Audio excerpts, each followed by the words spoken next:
വധശിക്ഷയ്ക്ക് വിധിക്കപ്പെട്ട് റിയാദ് ജയിലിൽ കഴിയുന്ന കോഴിക്കോട് ഫറൂഖ് സ്വദേശി അബ്ദുൽ റഹീമിന് മാപ്പു നൽകാമെന്ന് കൊല്ലപ്പെട്ട സൗദി യുവാവിന്റെ കുടുംബം കോടതിയെ അറിയിച്ചു. ദിയാധനം സ്വീകരിച്ച് മാപ്പു നൽകാമെന്ന് കുടുംബം ഔദ്യോഗികമായി അറിയിച്ചതോടെ റഹീമിന്റെ മോചനം ഉടൻ സാധ്യമാകും.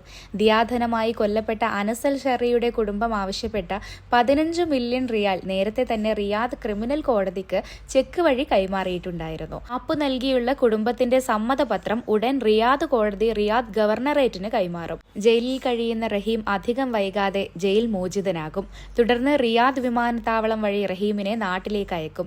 റഹീമിന് മാപ്പു നൽകാമെന്ന് ഇന്ന് ഉച്ചയോടെയാണ് കുടുംബം റിയാദ് കോടതിയിലെത്തി ഔദ്യോഗികമായി അറിയിച്ചത്.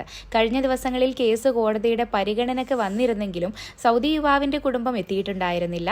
തുടർന്നാണ് കേസ് ഇന്നത്തേക്ക് മാറ്റിവെച്ചത്. അബ്ദുൽ റഹീമിന്റെ മോചനത്തിനായി സ്വരൂപിച്ച 15 മില്യൺ റിയാൽ കഴിഞ്ഞ മാസം 3-നാണ്